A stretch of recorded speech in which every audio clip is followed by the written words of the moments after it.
Ang kwentong ito ay nangyari taong 1988. Ako, si Sergeant Marco Ramirez ng 14th Infantry Battalion. Bilang sundalo, marami na akong napagdaan ng operasyon mula sa bundok ng Samar hanggang sa mga liblib na sityo ng Mindanao. Pero may isang assignment na hanggang ngayon hindi ko pa rin malimutan. Hindi ko nababanggitin ang pangalan ng baryo bilang respeto sa mga taong nandoon at para maiwasan ang anumang gulo na posibleng magbalik.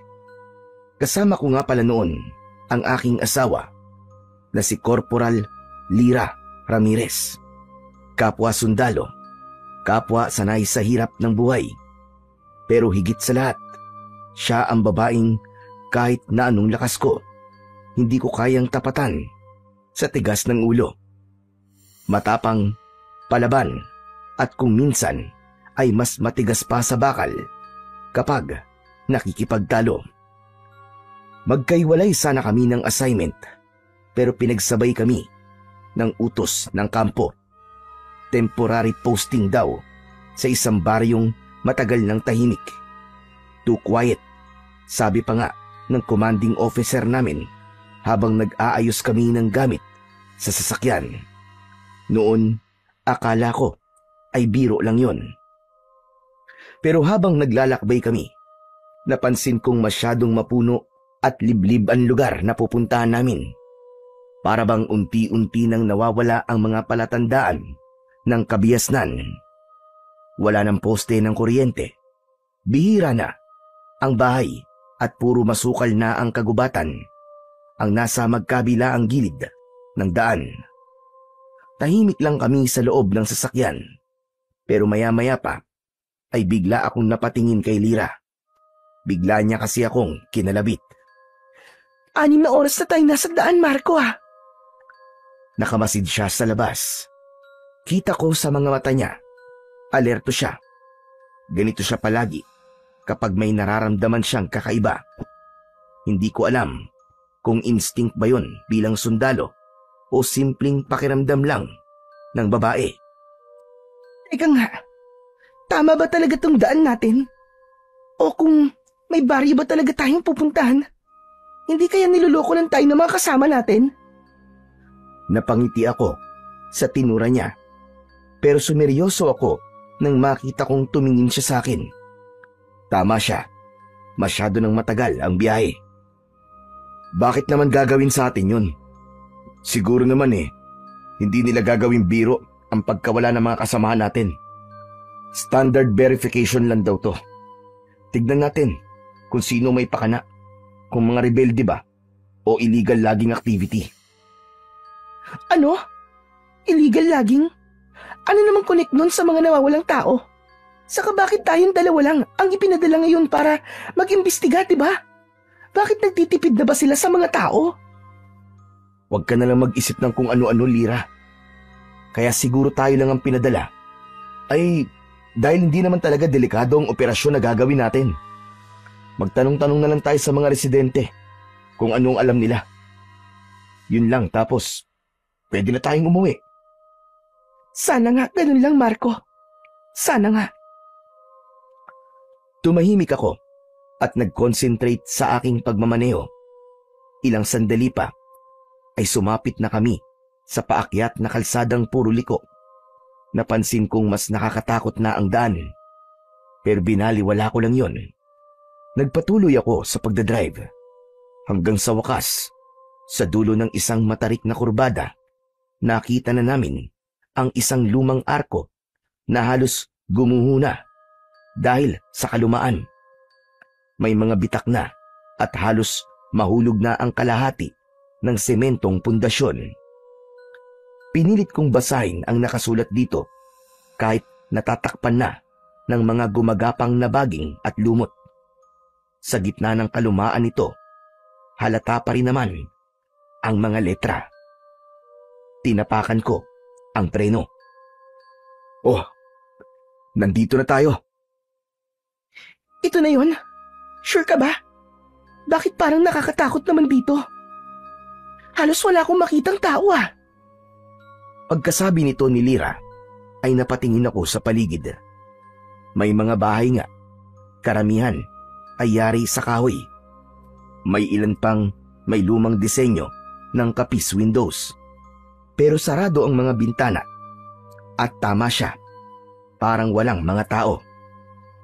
Isa pang bagay na lalong nagpatindig ng balahibo ko ay ang itsura ng paligid. Habang dahan-dahan kong pinaaandar ang truck papasok sa baryo, napansin kong kakaiba ang mga puno. Wala ni isang buhay na mga dahon. Meron din kaming nadaan ng isang maliit na kapilya. Sa unang tingin ay simpleng gusali lang yon.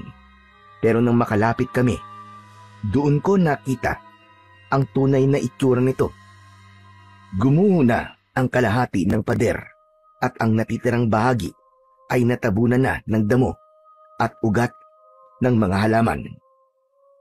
Sa ibabaw ng gumuhong pader ay naroon ang nag-iisang buhay na puno. Isang balete na ang mga ugat ay bumalot na sa gumuhong kampanaryo nito. Marco, tignan mo yung pinto. Napatingin ako. Nakaawang ang lumang pinto ng kapilya at sa pagitan nito ay may napansin akong parang may aninong dumaan. Mabilis yun, pero malinaw kong nakita. Hindi ko alam kung tao o hayop, pero kinilabutan ako. Nagpatuloy na ako sa pagdadrive hanggang sa makarating kami sa barangay hall ng lugar. Ipinarada ko ang sasakyan sa tapat nun at saka kami bumaba pareho ni Lyra. Sinalubong kami ng isang matandang lalaki na may hawak na baston at nakabarong maski mainit ang sikat ng araw. O si Mayor Lucio, kayo bang ipinadala mo na sa kampo? Sir, Sergeant Marco Ramirez po. Kasama ko po ang aking asawa, si Corporal Lyra Ramirez. Na-assign po kami rito para sa security assessment. Mabutit nakarating kayo na maayos. Pero sana, matapos agad ang trabaho nyo bago dumating ang kabilugan ng... Tumigil sa pagsasalita si Mayor Lucio. Pero hindi ko kagad nakuha kung bakit. Napatingin ako sa kanya. Sa unang tingin, normal lang naman ang itsura niya. Medyo maitim ang balat, payat at mukhang hikain na matanda. Malayo ang aura niya sa mga mayor na nakilala na namin sa iba't ibang lugar. Parang ordinaryong mamamayan lang siya, maski nakabarong. Pero habang tumatagal ang tingin ko sa kanya, napansin kong may kakaibang takot na makikita sa mukha niya. Parang may gusto siyang sabihin, pero hindi niya masabi ng diretso. Tapos napansin kong tumingin siya sa langit. Sandali lang yon, bago ibinalik ang tingin sa amin at gumuhit ang isang pilit na ngiti. Sir, Mayor, ano po yung sinabi niyo? Kabilugan po ng buwan? Hindi siya sumagot kagad. Tumingin muna siya sa paligid. Parang sinigurado na walang nakikinig. Makinig kayo sa akin. Kapag sumapit ang gabi, huwag kayong lalabas sa loob ng tutulugan nyo. Huwag din kayong lalapit sa parte ng gubat na yan. Kahit na ano pa ang marinig nyo. Nagkakaintindihan ba tayo? May banta po ba ng mga rebelde, Mayor? Umiling si Mayor Lucio. Kita ko pang napabuntong hininga siya. Mahaba at tumingin siyang sandali sa gubat. Baka sa mukha niya ang matinding pag-aalala.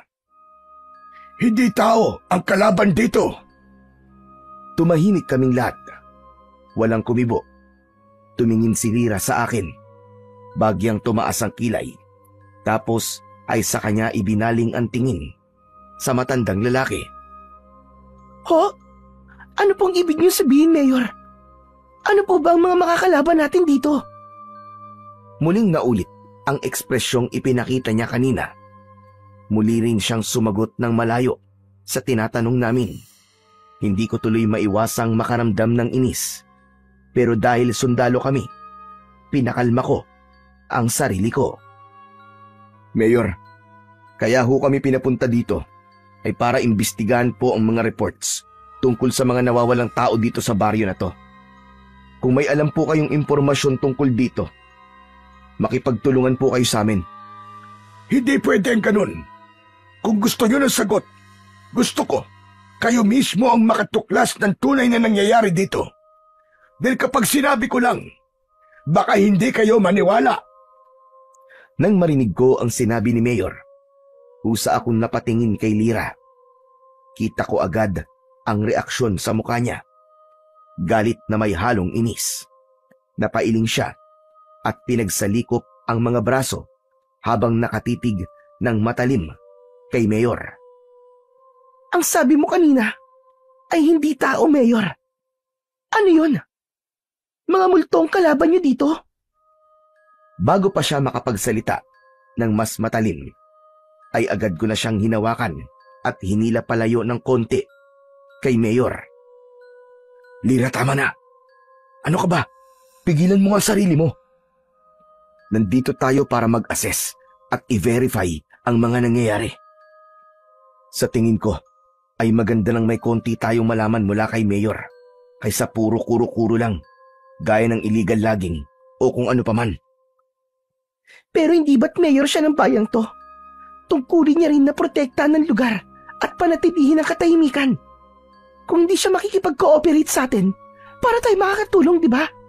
Isa pa, puro kabalbalan lang ang pinagsasasabi niya. Hinaan mo ang boses mo, Lyra. Baka marinig ka, nakakahiya. Bakit naman tayo mahihiya?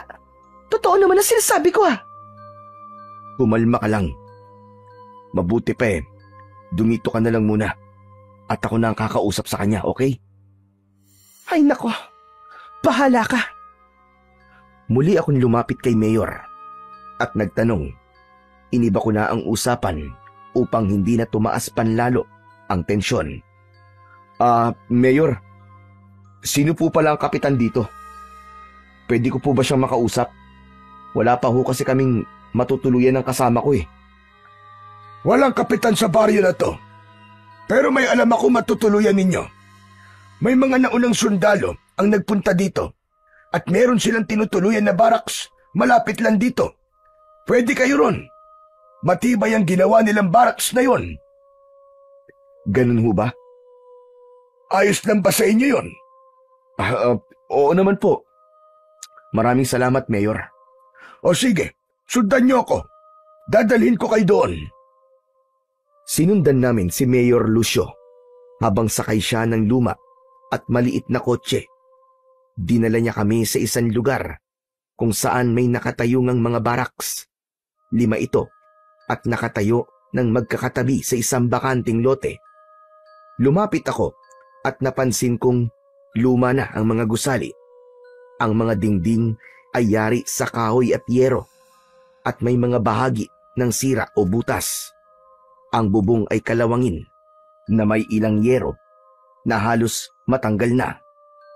Sa paligid ay may mga drum, lumang mesa at mga sirang upuan na halatang naiwan na lang ng mga dating tumuloy doon. Nagpaalam na rin kagad si Mayor Lucio dahil may mga aasikasuhin pa raw siya. Nagkatinginan kaming mag-asawa nang wala na sa paningin namin ang matandang lalaki. Dito tayo tutuloy? Sure ba siya? Ang dumi at saka lumang-luma na, ano ba yan? Wala bang maski kahit isang kubo man lang na mas maayos? Baka wala. Kaya dito tayo dinala. Okay na to, mahal. Ayusin na lang natin. Hindi ako panatag dito, Marco. Tama na yan. Baka ma-stress ka niyan. Siguro kasi baka nag-iingat lang din sila, di ba? Kung totoong may mga rebelde dito sa paligid, baka ayaw sigurong madamay ang mga taga-baryo. Mas ligtas sila kapag malayo tayo sa mga kabahayan nila. Tapos, tayo nasa delikadong sitwasyon. Tignan mo nga tong lugar. Wala tayo ni isang kapitbahay. Hindi ligtas to kung tayong dalawa lang. Wala tayong magagawa sa ngayon, Lyra. Magtiis muna tayo hanggang sa makahanap tayo ng mas maayos. Ang importante, magkasama tayo. Sa bagay. Pero sana, hindi tayo mapahamak dito. Kinukutuban talaga ako ng masama dito eh. Ako rin. Pero kakayanin natin to. Matatapos natin ang misyon to ng maayos. Nakita kong tumango ang aking asawa at ngumiti na din siya. Doon na parang napanatag ang aking loob, maski konti. Gaya ng lagi nating ginagawa, mabuti pa ay i-check na muna natin ang paligid. Baka may mga nakatago ditong mga bomba o kung ano paman. Malabo yan. Ha? Anong malabo? Sa tingin ko ay walang anumang nandito. Malamang sa malamang, kung meron mang mga gamit na naiwan dito, ninakaw na yun ng mga taga-baryo. Ikaw talaga masyado kang negative. Sige na, gawin na lang natin. Ikaw dito sa harap at ako naman dun sa likod. Wala kaming nakitang kakaiba. Pati na nung isa-isa naming pinasok ang mga baraks. Pagpasok namin sa pinakahuling baraks, amoy alikabok at lumang kahoy ang agad na bumungad. Ang sahig ay may mga siwang at bawat tapakan namin ay lumalangit-ngit. Sa isang sulok ay may lumang kama na may kalawangin ng frame at manipis na kutsyon. Ito na ang pinakamaayos sa lahat ng ininspeksyon natin. Sa tingin mo, okay na rin to, no? Oo, pwede na rin. Wala naman tayong choice eh. Kesa naman dun tayo sa gubat. Linisan na lang natin. Ayos. Magbababa lang muna ako ng mga gamit natin sa sasakyan ha. Sige, at maghahanap lang ako ng pwedeng magamit natin dito panlinis. Muli akong naglibot sa lugar at may mga nakuha kong mga lumang tambo, walis tingting, mga lumang lamisita, may mini cabinet at iba pa. Inipon ko ang lahat ng yon at dinala sa napili naming tutuluyan. Nang nasa loob ako, napatingin ako sa mini cabinet at dahil mausisa akong tao, binuksan ko yon. Lumantad ang ilang piraso ng mga papel at larawan. Ayon sa mga dokumento, may dating detachment sa baryo na yon. Pero matagal nang iniwan. Sunod kong tinignan ang mga larawan. Grupo yon ng mga sundalo, ngunit hindi ko mamukaan dahil malabo yon. Ano yung nahanap mo? Ilang mga gamit, larawan at mga dokumento na naiwan ng mga sundalong na destino dito. Talaga? Patingin nga ako. May nakita ka bang maaari nating maging lead sa nangyayari dito? Binasa ko lahat. Wala sa mga dokumento at larawan ang ipinunta natin dito. Sa tingin ko, hindi pa ito ang pinaka naging base ng mga naunang sundalo. Tama ka. Base sa mga gamit na naiwan nila, hindi ito ganun kahalaga para dalhin kung saan man sila nagpunta. Pwede nating tanungin si Mayor sa mga susunod na araw. Marami pa akong gustong linawin sa kanya. Lalo na yung sinasabi niyang kabilugan ng... Oh, ba't ka nakangiti? Wala lang. Siya nga pala. Pasensya ka na sa mga inasal ko kanina. Sa totoo lang, habang ibinababa ko mga gamit kanina, napansin kong hindi naman talaga masama ang lugar.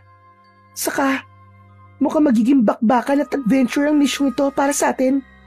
Imagine, tayong dalawa lang nandito.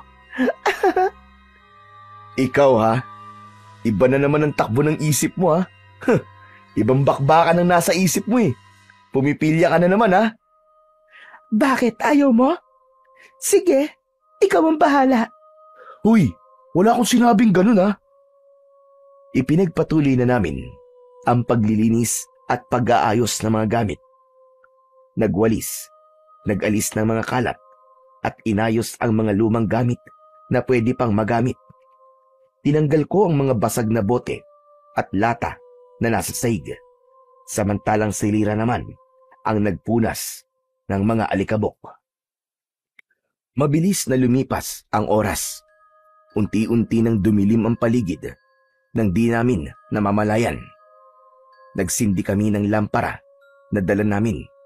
Habang nag-aayos kami ng huling gamit, may biglang tunog kaming narinig. Mga kaluskos ng paa na naglalakad sa labas. Marco, naririnig mo ba yun? Tahimik akong tumango. Kinuha ko ang baril ko at maingat na lumabas. Pagbukas ko ng pinto, sinalubong ako ng malamig na hangin. Itinaas ko ng bagya ang baril at pinakiramdaman ko ang paligid. May kaluskos na naman akong narinig. Tumigil ako at inaninag ko kung ano ang meron. May tao ba dyan? May tao ba dyan? Walang sumagot, pero sa dulo ng bakuran, nakita kong parang may gumalaw. Isang aninong hindi ko maaninag. Paglapit ko, biglang nawala. Hinanap ko pa siya sa paligid, pero wala na talaga. Inisip ko na lang na namalikmata lang ako ng mga oras na yon. Kaya naman pumasok na ako sa loob. Nakita ko si Lira. Tahimik na nakaupo sa kama at naging kapansin-pansin ang kanyang pamumutla. Oh, okay ka lang ba? Anong nangyari sa'yo? Kinakabahan ako, Marco. Kanina kasi may kumatok dyan. Dyan oh, sa bintanang yan. Tinuro ni Lira. Ang bintanang nakabukas na. Agad akong lumapit doon at sinilip ang labas. Wala akong makitang kakaiba bukod sa dilim ng kapaligiran. Kaya naman, isinara ko na uli ang bintana. Ano? Paanong may kumatok? Mahina lang, 3 beses. Pero nang buksan ko ang bintana, wala akong nakita. May naiwan lang sa sahig. Tignan mo nga kung ano yan. Dahan-dahan akong lumod at pinulot ang bagay na yon. Isang kuko, mahaba, magaspang at tila mula sa hayop. Amoy bulok din ito. Bigla akong napahawak ng maigpit sa aking baril. Baka sa mabangis na hayop nang galing to. Sinabi ko lang naman yon para hindi na masyadong matakot ang asawa ko. Pero alam kong hindi siya madaling makumbinsi. Hayop? Ano ka ba? May hayop ba na kumakatok sa bintana ng bahay? Baka may nagditrip lang sa atin na taga-baryo. Sus! Sa tingin mo, may mga ngas na gawin yun sa atin, ha? Kung sakali man na alam nilang nandito tayo. Malamang ay alam din nilang sundalo tayo. Armado tayo, Marco. Ano yun? Hindi sila natatakot sa baril? Hindi kaya totoo yung sinabi ni Mayor kanina? Naalala mo ba? Na hindi mga taong kalaban dito. Diyos ko, Marco. Kailangan natin siguraduhin kung totoo yun o hindi. Sa misyon na to, mukhang wala tayong dapat na pagkatiwalaan. Unang gabi pa lang natin, pero may ganito ng pangyayari. Mukhang may nananabutahe sa atin. Kailangan nating maging mapagmatsyag. Tama ka. Muli akong napatingin sa kuko na hawak ko. Inilapag ko yun sa lamesita. Muli kong binuksan ang bintana at pinagmasdan ko ang madilim na paligid. Wala akong nakita. Ilang minuto ay muli kong isinara ang bintana. Mabuti pa kumain na tayo. Ihahanda ko na ang pagkain natin para makapagpahinga na rin tayo. Yung baril mo, wag mong aalisin sa tabi mo, ha? Para kung sakali na may kalaban man, nakahanda tayo. Ako naman, ay hindi ko na rin tatanggalin sa katawan ko ang mga armas ko para lagi tayong handa ano man ang mangyari. Sige, mabuti pa nga. Ipinagpatuloy ni Lira ang pag-aayos ng mga gamit, habang ako naman ay inilabas ko ang ilang dilata at tinapay na baon namin. Wala kaming dalang kalan, kaya't hindi na muna kami nagluto. Tahimik kaming kumain. Nang matapos kami, ay inayos na ni Lira ang higaan. Ipwinesto ko ang baril sa gilid ng higaan. May mga dala kaming mga kumot, unan at banig, at di na muna namin ginamit ang lumang kutsyon. Sa sahig kami naglatag. Sana bukas ay magkaroon na tayo ng lead para makapagsimula na tayo ng maayos. Manalangin na lang tayo, Lira. Matatapos natin to na maayos. Huwag kang mag-alala. Sige na, matulog ka na. Alam kong pagod ka na. Sige, ikaw rin matulog ka na. Tumango ako Pagkasabi niya nito ay sabay na kaming humiga. Tahimik ang buong paligid.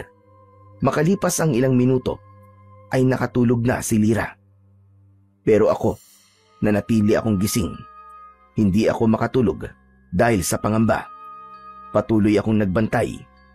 Lumipas ang mga oras. Nang sandaling ipipikit ko na sana ang aking mga mata. Biglang nakarinig ako ng paglangit-ngit ng bintana. Nang lingunin ko ito, nakita kong nakabukas na ito ng konti. Anak ng... Papanong... Napakunot ang noo ko. Sigurado ko na isinara ko ang bintana na yung kanina at hindi ko naman binuksan ulit. Medyo nagduda pa ako kung namamalikmata lang ako. Pero nang mapansin kong medyo gumagalaw pa ito dahil sa hangin, kinilabutan ako. Bago ako bumangon, sandali kong tinignan si Lira. Maimbing na ang tulog nito. Ni hindi man lang gumagalaw, hindi ko na siya ginising, kaya dahan-dahan akong tumayo. Nilapitan ng bintana at isasara na sana. Pero bago ko mailapat yung pansara, bigla kong napansin na may dumaang anino sa labas. Parang tao, pero hindi. Mabilis lang yon. Ano ba yun? Sinulyapan ko si Lira. Natutulog pa din. At sa hindi inaasahan, biglang umihip ang malamig na simoy ng hangin. Kinilabutan ako. Kahit makapal ang suot ko, hindi ko maiwasan ang mapayakap sa aking sarili dahil sa sobrang lamig na nararamdaman ko. Napatanaw tuloy ako sa buwan. Hindi pa ganap ang kabilugan nito, ngunit may hatid na itong nakakatakot na aura at hindi na komportabling pagmasdan. Bigla akong napailing. Anong meron sa baryo na to? Bakit ganito? Pagkatapos kong mabulong ang mga salitang yon, napabuntong hininga ako. Isinara ko ulit ang bintana at tumiga. Pinilit kong ipikit ang mga mata ko, pero wala. Hindi talaga ako dalawin ng antok. Panay ang lingon ko sa pader, sa kisame, sa sahig, kahit saan. Para kasing may kung sinong biglang lalapit o susugod. Siguro, dala na rin ng pagiging sundalo ko. Laging alerto, kahit tahimik, ang paligid. Hindi ko na namalayan kung anong oras na ako nakatulog. Basta't pagdilat ko, parang ang bigat-bigat ng katawan ko. Para bang binuhusan ako ng malamig na tubig. Si Lira ay tahimik pa rin nakahiga sa tabi ko. Maigpit ang pagkakayakap sa kumot, kahit hindi na ganun kalamig ang umaga. Gusto kong isipin na panaginip lang ang lahat ng nangyari kagabi. Ang anino, ang bintanang bumukas mag-isa, pero hindi yun panaginip. Kasi pagbangon ko, nakita ko pa rin sa lamisita ang kuko. Mahaba, matulis, at kulay itim. Pinulot ko yun at nilagay ko sa isang maliit na supot. Gusto kong dalhin kay Mayor Lucio para makita niya mismo kung ano man yun. Nang magising na si Lira, agad kaming nag-ayos. Sinuot ang aming mga uniforme at isinukbit ang mga ekstrang baril, magasin at balisong. Paglabas ko ng bahay, napansin kong kakaiba ang baryo. Tahimik, mas tahimik pa kaysa kahapon. Walang batang naglalaro, walang maingay na naglalaba, walang usok mula sa kalan ng mga kapitbahay. Bakit ganito dito? Parang walang lumalabas na tao kapag araw. Parang ghost town. Kaya nga eh. Kanino tayo pwede magtanong dito kung lahat sila nagtatago? Sa palagay mo, may kinalaman kaya yung nangyari kagabi dito? Sandali. Huwag mong sabihin naniniwala ka na ngayon kay Mayor. Slight lang. Para sa akin, to see is to believe pa rin. Pero, bakit nga kaya nakapagtataka? Hindi ko alam, mahal ko. Pero, baka natatakot lang sila. Mukhang may kababalaghang nangyayari nga dito, no? Mukha nga. Pero hindi tayo pwedeng magbigay ng impormasyon sa kampo na puro galing lang sa haka-haka, Lira. Kailangan natin mag-imbestigang mabuti at magtanong-tanong sa mga taong nakatira dito. Iba rin kasi talaga ang kutob ko. Kung ganun, ay kinukutuban ka rin pala kagabi. Bakit di mo sinabi sa akin? Ayoko kasing matakot kay. Ang gusto ko ay makapagpahinga ka ng maayos. Sa bagay, masarap nga ang tulog ko. Paano ngayon yan? Wala naman tayong taong mapagtatanungan dito. Paano tayo magsisimula? Mabuti pa maglakad-lakad tayo. Puro naman, meron tayong makakasalubong o mahahanap na tao. Alangan namang hindi sila lalabas para maghanap ng makakain nila, di ba? Sa bagay, tama ka. Sige, tara na. Naglakad kami at nilibot ang buong baryo. Kitang-kita namin kung gaano kalungkot at walang buhay ang baryo. Ang mga bahay, sarado lahat ng pinto at bintana. Parang walang gustong makipag-usap o magpakita.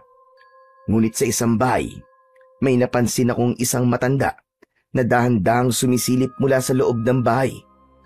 Pero nang tumingin ako ron, ay bigla siyang umiwas. Isinara niya ang bintana. Maya-maya pa ay may narinig din kaming mga yapak. Paglingon ko, may 2 batang nagtatakbuhan. Ngunit bago pa sila makalayo, mabilis silang hinila ng isang babae. Malamang ay nanay nila yon. Isinara niya kagad ang pinto, sabay kalansing ng kandado. Kita mo yun? Bakit iniiwasan nila tayo? Kaya nga eh. Pero hindi lang yun ang nakita ko, Lira. May takot sa mga mata nila. Bakit? Ngayon lang ba sila nakakita ng mga sundalo? Bakit nila tayo kinatatakutan? Sa atin nga ba? O may iba pa silang kinatatakutan? Hindi natin sila mapipilit at hindi masisisi. Hindi natin alam kung anong totoong nangyayari sa lugar na to. Gusto ko sana makausap ulit natin si Mayor. Para ano? Paikot-ikutin na naman tayo sa mga sagot niyang hindi natin maintindihan. Wag na lang. Tayo na lang ang maghanap ng sagot. May punto ka pero hindi natin pwedeng alisin ang katotohanan ng mas alam niya ang nangyayari dito. Ikaw na lang ang bahala. Kung sa tingin mo yan ang tamang gawin, susunod ako. Susuportahan kita. Nagpatuloy kami sa paglalakad hanggang sa may nakita kaming plaza. May isang lalaki doon na nagwawalis. Agad akong lumapit sa kanya. Samantalang ang asawa ko naman ay nanatiling nakadistansya at siya ang nagmamasid sa paligid. Takot at matinding gulat ang inisyal niyang naging reaksyon nang makita ko. Teka. Magandang umaga po. Ako si Sergeant Ramirez, isang sundalo. Pwede ba kitang makausap sandali? Anong kailangan nyo? Bakit kayo nandito? Ipinadala kami dito para mag-imbestiga. Gusto naming malaman kung ano nangyayari sa sundalong ipinadala dito 3 buwan nang nakakaraan. Baka may alam ka tungkol doon. Matutulungan mo ba kami? Sir, umalis na ho kayo. Huwag niyong sayangin ang buhay niyo dito. Umalis na kayo, sir. Ano? Sandali lang. Ano bang ibig mo sabihin? Hindi kayo dapat nandito. Lahat ng mga pumapasok dito ay hindi na nakakalabas ng buhay. Ano? Anong ibig mo sabihin? Teka, may alam ka ba? Wag ho ako ang tanungin niyo, sir. Kundi si Mayor. Si Mayor? Nakausap na namin siya eh. Pero wala siyang naging matinong sagot sa amin. Hindi na ako magtataka. Marahil ay natatakot din siya. Natatakot? Saan naman? Muling nagbago ang ekspresyon ng lalaki. Panayanlinga niya sa paligid na animoy may kinatatakutan. Yun din ang ginawa ko. Nilibot ko ng tingin ang buong kapaligiran. Pero wala naman akong nakitang kakaiba bukod sa mga taga-baryo na iwas sa amin. May kinatatakutan ba kayo dito? May pumipigil ba sa inyo para magsalita? Wala po akong sasabihin anuman, kundi ang balaan kayo, sir. Umalis na lang ho kayo dito habang hindi pa huli ang lahat. Hinawakan ko siya sa balikat at naramdaman ko ang bahagya niyang pag-igtad. Batid kong may alam sila, pero pareho silang ayaw magsalita. Sabihin mo sa akin kung ano ba talaga ang nangyayari. Nandito kami para iligtas kayo kung sakali. Magsalita ka na, pakiusap. Sir, hindi ko pwedeng sabihin sa inyo ang buong detalye dahil baka may makarinig eh. Pero sir, ako na ho ang nakikiusap. Kung gusto niyo talagang makatulong sa amin, umalis na kayo, sir. Hindi ka dapat nandito. Dahil... Naputol ang pagsasalita ng lalaki nang biglang lumapit ang isang matandang babae. Hinatak niya ito palayo sa akin. Nag-iwan pa ito ng masamang tingin bago tumalikod at naglakad papalayo kasama ang lalaking kausap ko. Lumapit si Lyra at nagtanong. Oh, ano nangyari? Bakit biglang umalis yung kausap mo? Hindi ko alam, Lyra. Biglang inilayo nung matanda eh. Nakakainis. Oh, akala ko ba ako mababa ang pasensya? Mukhang nauubusan ka na rin ah. Nakakainis kasi. Mukhang wala tayong makukuhang matinong sagot mula sa mga nakatira dito. Lahat sila tikom ang mga bibig. Ayaw magsalita. Akala ko magiging madali lang ang misyon na to para sa atin. Pero hindi pala. Yung mga tao nagtatago sila. Yung mayor, yung lalaki. May alam sila, Lyra. Pero parang may kinatatakutan sila na siyang pumipigil para magsalita sila. Ano bang nakuha mong impormasyon sa kanya? Wala. Ang sabi lang niya, hindi tayo dapat na nandito. Na umalis na tayo hanggat may oras pa. Sa palagay mo, yun ba talaga ang dapat nating gawin? Kilala mo ko, Lyra. Hindi ako sumusuko sa kahit na anong assignment na ibinigay sa akin. Hindi ako papayag na uuwi tayong walang alam. Hindi, Lyra. Hindi. Kung ganun, anong iniisip mong pwede nating gawin? Si Mayor. Kailangan natin siya ulit makausap. Siya lang ang makakasagot sa mga tanong natin. Halika, puntahan natin siya. Si Mayor? Pero nakausap na natin siya kahapon, di ba? Ayaw din niyang sumagot. Sa palagay mo ba magsasalita yun? Susubukan natin ulit. Magtiwala ka sa akin. Alam mo ba kung saan natin siya pupuntahan? Oo, alam ko. May nadaanan tayo kaninang malaking bahay. Tsak na sa kanya yun. Kasi nakita ko doon ang kotseng sinakyan niya kahapon. Naglakad na kami ni Lyra papunta sa direksyon ng malaking bahay na nadaanan namin kanina. Habang papalapit kami, kinakabahan ako. Hindi ko alam kung bakit. Tahimik pa rin ang buong baryo. Ni aso, wala kaming narinig na tumahol. Pagdating namin sa harap ng malaking bahay, napansin ko kagad na bukas ang gate at nakaawang ang pintuan ng bahay. Madumi ang paligid. Nagkalat ang mga tuyong dahon na parang matagal nang hindi winawalis. Tahimik, walang ingay, kahit mula sa loob. Lumapit na kami sa pintuan. Tao po? Mayor? Mayor Lucio, tao po! Walang sumagot. Nagkatinginan kami ni Lyra. Sigurado ka bang ito yun? Oo, yan nga ang kotse niyo. Ibig sabihin nandito siya. Pero bakit walang sumasagot?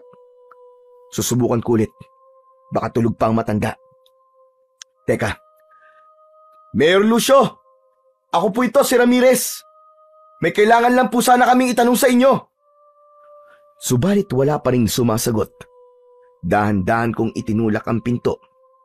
Maingay ang bisagra. Pumasok kami. Agad naming naamoy. Ang amoy ng insenso sa buong kabayan. Tapos ay bumungad sa amin ang isang maliit na altar. May kandilang nakasindi doon. Sabi sa'yo may tao dito eh. Pero bakit di kaya sumasagot? Hindi ko alam. Pero tignan mo, ayos din tong bahay niya. Makaluma.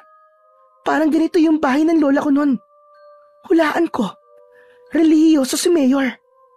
Mukha nga. Habang nag-uusap kami, biglang bumukas ang pinto ng isang silid sa kanan.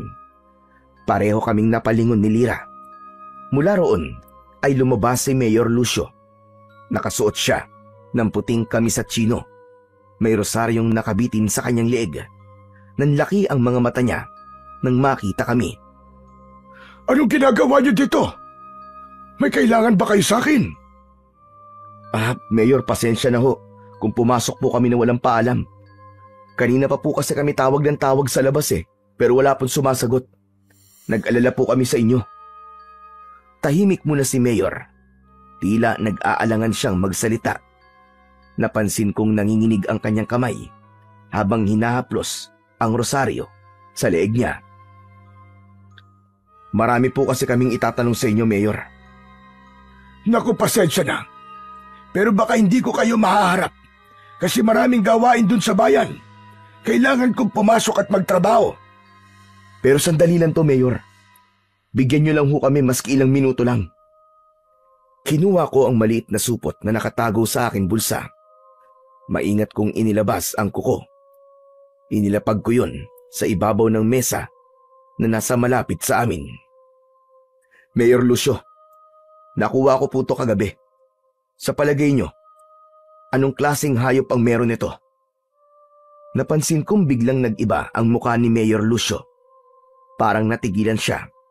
Dahan-dahan niyang nilapitan ng mesa at tumitig sa kuko. Saan mo ito nakuha? Sa sahig malapit sa bintana ng tinutuluyan namin. Bakit to? May alam po ba kayo rito? Hindi sumagot si Mayor Lucio. Bagkus ay umatras siya ng bagya. Saka nag-sign of the cross. Nagsimula na pala sila. Teka, anong ibig niyo sabihin, Mayor? Anong nagsimula? Tumingin siya sa amin. Malalim ang buntong hininga. Hindi ko alam kung paano ito ipapaliwanag. Pero kung mananatili kayo rito, kailangan niyong malaman ang totoo. Lumapit si Mayor sa bintana. Tumingin sa labas na para bang may pinagmamasdan sa malayo. Matagal nang sinumpa ang baryong ito. Sa tuwing dumarating ang kabilugan ng buwan, lumalabas sa mga halimaw. Pinapatay nila mga taong taga-baryo. Malalakas sila at walang makalaban sa kanila miski isa. Uhaw na uhaw sila sa dugo at laman. Nakakatakot sila. Tahimik lang kami ni Lyra. Maya-maya ay napailing ako. Mahirap namang kasing paniwalaan ang mga bagay na hindi mo pa nakikita ng mga mata. Kaya naman, tinanong ko agad siya. Mayor, kung totoo yan, bakit hindi niyo sinabi sa kampo ang tunay na dahilan? Di sana nagpadala sila dito ng mas marami pang mga sundalo. Wala naman silang magagawa Walang laban ng mga baril nyo sa mga demonyong yun. Saka kapag may nadidestino ng mga sundalo dito, nadadagdag lang sila sa mga nagiging kalaban namin. Ano ang ibig niyo sabihin? Paano niyo silang nagiging kalaban? Dahil nagiging aswang din sila. Kapag sumasapit ang bilog na buwan, isa sila sa mga sumasalakay sa amin. Isa sila sa pumapatay. Yun ang dahilan kung bakit takot ang mga tao sa sundalo. Kaya hindi nila kayo kinakausap. Kaya walang may gustong makipagtulungan sa inyo. Hindi. Paano? Pwede mo namang alamin Kung nagsasabi ako na totoo, hintayin mong dumating ang bilog na buwan at malalaman mong nagsasabi ako na totoo. Pero kung ako sa'yo, umalis na kayo ng asawa mo. Huwag niyo nang hintayin ang gabing yon. Lalo na, at isa kang Ramirez. Sandali. Ano naman pong kinalaman ng pagiging Ramirez ko dito? Ang ibig ko sabihin ay isa kang sundalo. Ay, pasensya ka na. Iba na sabi ko. Sigurado ka, Mayor? Oo, nagkamali lang ako. Huwag mo nang isipin yon. Sige, kung totoo ang sinasabi nyo na may banta ng mga halimaw o aswang dito, bakit nandito pa rin ang mga tao? Bakit hindi pa kayo umaalis dito? Dahil hindi kami pwedeng umalis dito. Lahat ng naabutan ng sumpa sa baryong ito, walang kakayahang lisanin ng baryo. Pero ikaw, kaya mo? Hindi ba nakakapunta ka ng bayan? Aamin na ako. Ang totoo, hindi naman ako nakakalabas ng baryo. Sinabi ko lang na nagtatrabaho ko sa munisipyo kasi gusto ko na ding umiwas sa tanong. Natatakot din ako sa'yo sa totoo lang. Ano pong dapat niyong ikatakot sa akin? Tao ako. Hindi ako isang halimaw, Mayor. Sandaling natahimik si Mayor. Tila iniisip nito ang dapat na isasagot sa akin. Habang hinihintay siyang tumugon, hindi ko maiwasang mapatingin sa altar niya. Doon ko lang napansin, ang malaking ribulto ng Batang Santo ay kakaiba. Ang krus na hawak nito ay nakabaligtad. Bigla akong napalunok ng laway. Kilala ko ang ganong simbolo. Ibig sabihin nun, ang sumasamba doon ay kampon ng isang demonyo. Siguro nga tama ka, iyo. Pero nasisiguro ko, kapag hindi kayo umalis dito, magiging halimaw ka din. Sigurado ka? Bakit ikaw? Tao ka pa din naman Huwag mo akong pilosopuin. Basta ako binibigyan lang kita ng babala. Nasa sayo na yan, kung maniniwala ka o hindi. Mayor, hindi kami nagpunta rito para makipagtakutan o makipagbiruan. Ang kailangan namin ay sagot. Sabihin niyo na po sa amin ang totoo. Ano ba talaga ang nangyayari dito? Bakit hindi na nakakauwi ang mga tropa na pinapadala dito? May mga rebelde bang dumudukot sa kanila? Sabihin mo! Ngumisi si Mayor, pero hindi na muling nagsalita. Hinawakan ko ang asawa ko upang patigilin ito sa kanyang pagsasalita. Mayor Sigio, salamat po sa impormasyon na sinabi nyo. Mauuna na po kami. Tumango ang matanda. Bago kami umalis, ay muli kong nilingon ang kanyang altar. Sa pagkakataong yon, hindi na nakabaliktad ang hawak na krus ng Batang Santo. Napalunok akong muli ng laway. Muli akong nagpaalam sa matanda. Sige, dumaan lang po talaga kami para iwan po ang bagay na yan. Pagtutukoy ko sa kakaibang kuko na nakita namin kagabi. Nang damputin yun ni Mayor, naglakad na kami palapit sa pintuan. Aalis na kagad kayo. Gusto niyo bang magmerienda muna o mag-agahan? Salamat na lang po, Mayor. Aalis na po kami ni Lira. May pupuntahan pa po kami at mga dapat na ayusin. Hindi na ba talaga kayo aalis? Tumango ako at doon ko nakitang nawala na ng tuluyan ang pilit ng ngiti ng matanda. Hinawakan ko ang kamay ni Lira at inakay siya palabas ng bahay na yon. Nang makalayo kami ng konti, ay saka pa lang kami parehas na nakahinga ng maluwag. Ano yun, Marco? Ano nangyari? Hindi ko maintindihan Ang weird. Hindi ko rin alam, Lira. Pero ako man nagtataka rin. Alam mo bang may napansin akong kakaiba kanina? Ano yun? Agad kong ikinuwento ang mga nakita ko. Ang baligtad na krus sa ribulto na nasa altar ni Mayor. Nanlaki ang kanyang mga mata nang marinig yun. Anak ng putya. Mukhang may sa demonyo yata ang Mayor na yun Ano sa tingin mo? Aalis na ba tayo dito, Marco? Napaisip talaga ako sa tanong na yun ni Lira. Totoo naman, kung pagbabasihan mo lahat ng nakita at narinig namin dito sa baryo, pati na yung kilos ni Mayor na para bang may tinatago, dapat nga sigurong umalis na kami habang may oras pa. Pero ewan ko ba, habang iniisip ko yun, para bang may boses sa loob ng ulo ko na nagsasabing wag muna akong umalis at meron pa akong dapat na malaman. Napatingin ako kay Lira. Kita ko sa mukha niya ang pagod na may halong takot at inis. Gusto niya nang tapusin to, bumalik sa kampo at iwanan ang lahat ng kalokohang ito.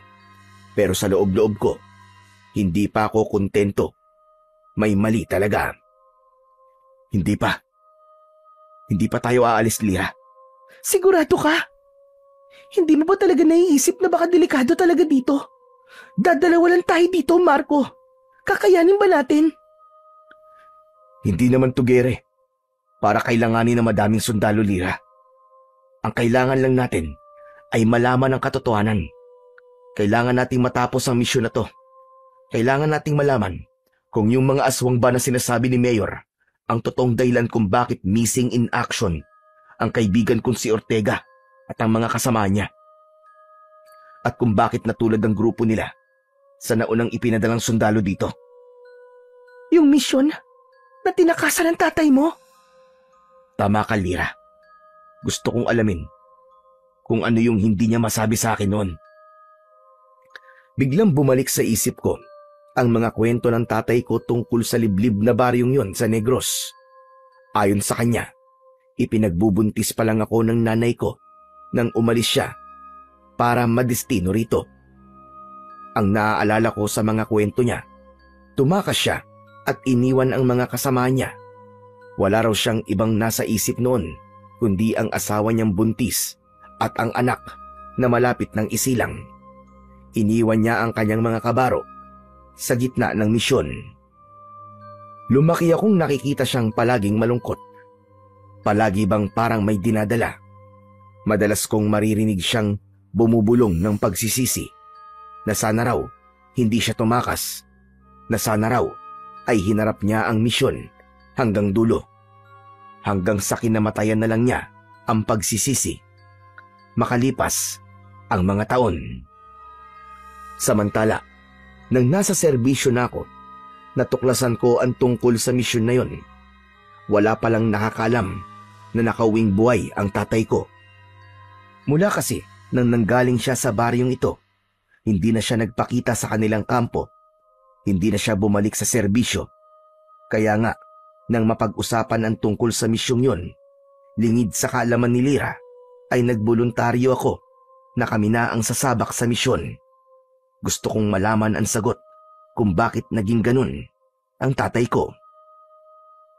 Anong plano mo ngayon, Marco? Dito lang muna tayo. Hindi tayo aalis sa lugar na to hanggat walang sagot sa mga tanong natin. Sigurado ka na ba talaga dyan? Maski alam mo lang delikado para sa ating dalawa. Araw-araw naman tayo nalalagay sa peligro eh. Walang pinagkaiba yun dito. Tahimik lang si Lira. Kita kong napapailing siya at pinisil ang sinturon niya kung saan nakasabit ang baril. Alam mo bang parang sa pelikula yung sinasabi mo? Sa ganyang mga eksena, laging yung matigas ang ulo ang unang napapahamak. Napangiti ako nang marinig ang sinabi niyang yon. Hinawakan ko siya ng marahan sa pisngi. Kung parang pelikula nga ito, huwag kang mag-alala kasi makakaligtas tayo. Tayo ang bida eh. Ay nako, bahala ka nga. Pero pag may nangyari sa ating masama, ikaw talaga ang sisisihin ko ah. Oo na. Ako na ang sisihin mo kapag may masamang nangyari sa atin. Pero Lira, bigyan mo ko maski 2 o 3 araw pa. Kapag walang progress sa investigation natin, saka tayo umalis. Pero sa susunod na gabi, kabilugan na ng buwan, Marco. Nakita ko sa kalendaryo. Kung totoo ang sinabi ni Mayor, baka nga hindi na tayo makalabas dito ng buhay. Hindi natin malalaman ang sagot kung aalis tayo kagad. Saka, pakiramdam ko talaga ay dapat may gawin tayo, Lira. Yung mga tao naaawa ko sa kanila. Hindi natin sila pwedeng talikuran. Kailangan natin silang mapalaya sa takot na nararamdaman nila. Ikaw ang bahala, Marco. Kung ano man ang desisyon mo, dun ako. Pero pag-isipan mo dito, Marco. May oras pa tayo. May pagkakataon pa para umalis. Pagkatapos ng usapan naming yon, naglakad na kami pabalik sa barracks. Tahimik lang kami pareho habang naglalakad. Pagdating namin sa barracks, agad akong nagkumpuni ng mga sira. May ilang parte ng bubong na tinapalang ko ang mga butas. Pinukpok ko din at pinatibay ang mga dingding. Habang abala ako sa pagkukumpuni, ay napansin kong bitbit ni Lira ang mga gamit niya sa pagluluto. Aayusin ko lang tong lutuan natin, ha? Tumangulang ako at ipinagpatuloy na ang aking ginagawa. Nakita ko siyang nag-ayos ng 3 batong malalaki at yun ang ginawa niyang kalan. Maingat siyang nagsalansan ng mga tuyong sanga at sinindihan yun gamit ang ilang piraso ng papel at posporo. Tapos ay dahan-dahang hinipan hanggang sa lumakas ang apoy. Ilang sandali pa ay inilabas na niya ang mga kaldero at kaserola namin. Nagtakal na siya ng bigas at nagsaing. Nang matapos yun, ay naamoy ko ang amoy ng bawang at sibuyas na kanyang binabalatan at pagkatapos ay ginayat. Aba, ayos siya na.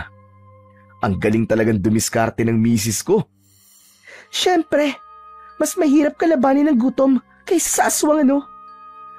Natawa na lang ako sa sinabi niya. Pagkalipas ng halos 1 oras, ay inihanda na ni Lyra ang lutong pagkain. Ginisang sardinas na may itlog ang ulam namin. Halika na, kumain na tayo. Wow, ang bango ah. Saka mukhang masarap. Naglagay siya ng kanin sa plato. Sabay nilagyan niya ng ulam. Tahimik kaming kumain. Nang matapos kaming kumain, inayos na ni Lyra ang mga pinagkainan. Ako naman, binuhusan ko ng tubig ang apoy para mapatay ito. Nang mapatingin ako sa gubat, parang may nakita akong kumikidlat mula sa malayo. Nako, mukhang uulan yata. Kaya nga eh. Mabuti at naayos mo na ang bubong. Siguro naman, hindi tayo mababasa ng ulan. Hindi yan. Tinapalan kong maigi. Samantala, nang malapit ng lumubog ang araw, pumasok na kami sa loob ng barracks. Agad na hinarap ni Lyra ang baril niya at inabala ang sarili sa paglilinis nito. Napansin kong nanginginig ang mga kamay niya. Marahil ay nag-aalala siya dahil magdidilim na naman. Matulog na tayo, mahal ko. Maaga tayong mag-iikot bukas eh. Tumangulang siya at ipinagpatuloy ang kanyang ginagawa. Ako naman ay nahiga na. Tahimik sa labas. Ilang minuto pa, may narinig kaming mga kaluskos sa labas. Parang may naglalakad. Dahan-dahan akong bumangon. Napahawak ako sa baril ko. Tapos ay biglang may kumatok. 3 beses. Sino yan? Walang sumagot. Huminga ako ng malalim. Muli akong nagtanong kung sino siya, pero tahimik pa rin. Hindi ako natatakot sa'yo kung sino ka man. Huwag kang ganyan. Kundi malilintikan ka talaga sa akin. Hindi ako nagbibiro. Marco, tulungan mo ako. Bigla kaming natigilan ni Lyra. Kilala namin ang boses na yon. Bigla akong kinabahan nang mapagtantong boses ngayon ni Ortega, ang kaibigan kong kasama sa ipinadalang mga sundalo noon. Agad akong tumayo at tinungo ang pinto. Bubuksan ko na sana yon, pero biglang sumigaw si Lyra. Marco, wag! Napatigil ako. Paglingon ko, nakaturo si Lyra sa ilalim ng pinto habang hawak rin ang kanyang baril. Sa siwang, may tumutulong likido. Maitim, malapot at amoy bakal. Hindi ako maaaring magkamali. Dugo yun. Sumigaw si Lyra at hinila ako palayo. Napaatras ako habang marahas na yumayanig ang pinto. Kasunod ang boses ni Ortega na ngayoy paos na paos. Ramirez! Ramirez, sundin mo ang utos ko! Ramirez! Sinenyasan ako ni Lyra na lumayo sa pinto. Pagkatapos nun, ay biglang may kumalabog. Sinipa niya ang pintuan. Maya-maya pa, ay narinig na naming kumalas na ang bisagra. Gusto ko sanang iputok na ang baril ko.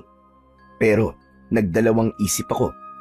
Kung si Sergeant Ortega nga ang nasa labas, hindi ko kayang saktan siya. Ilang segundo ay unti-unting bumukas ang pintuan. Pero bago pa namin makita kung sino o ano ang papasok, hinila na ako ni Lyra papunta sa bintana. Marco! Talon! Wala na akong nagawa. Tumalon kami palabas at mabilis na tumakbo palayo. Teka lang! Bakit ba tayo tumatakbo? Bakit di natin siya harapin? Delikado, Marco! Hindi tayo handa sa ganong klase ng kalaban! Pero, Wala nang pero! Kailangan natin makahanap na matataguan! Nagpatuloy kami sa aming pagtakbo. Napadpad kami sa kung saan. Hindi na namin alam hanggang sa may nakita kaming mga kubo. Mabilis kong kinuha ang maliit na flashlight na nasa aking bewang at inilawan ang mga yon. Isang lumang kubo ang agad na nakaagaw ng aking pansin.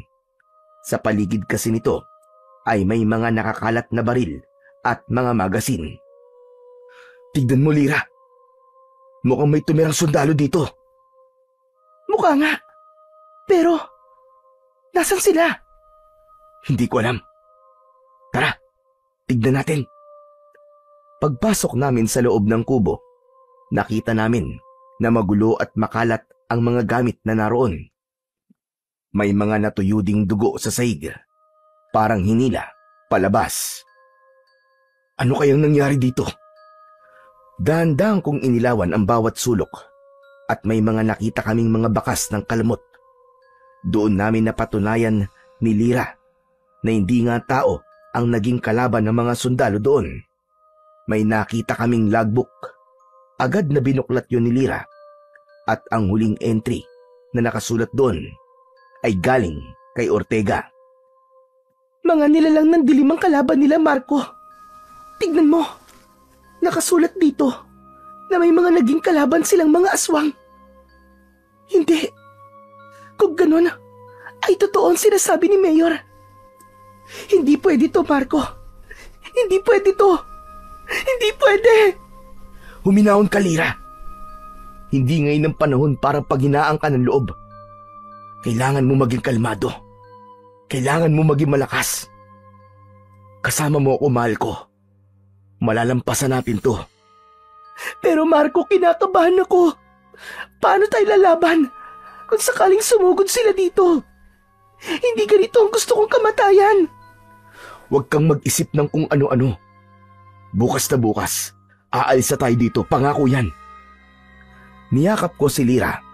Naramdaman ko ang panginginig ng kanyang laman. Ramdam ko ang takot na hindi ko pa nakita sa kanya dati. Pinisil ko ang likod niya. Pilit na binibigyan siya ng lakas na kailangan niya. Ilang sandali pa, bigla akong natigilan nang may mailawan ng aking flashlight sa ibabaw ng isang lamesa. Tignan mo, may kakaibang libro sa mesa. Nilapitan namin ito at tinignan. Isang aklat ang kumuha ng aking pansin. Ang pabalat nito ay kulay itim at may mga nakakatakot na drawing na mga simbolo at nilalang na parang galing sa impyerno. Dahan-dahan kong dinampot yun habang hawak ko. Parang may malamig na hangin na dumaan sa paligid. Marco, huwag mong bubuksan yan. Hindi maganda ang pakiramdam ko sa libro na yan. Hindi ko siya pinakinggan. Para bang may kung anong nagtutulak sa akin na alamin ang laman nun. Binuksan ko ang unang pahina at doon parang biglang huminto ang oras. May nakasulat doon na gamit lamang ang lumang tinta. Cap Ricardo Ramirez. Nabitiwan ko ang libro dahil sa pagkabigla.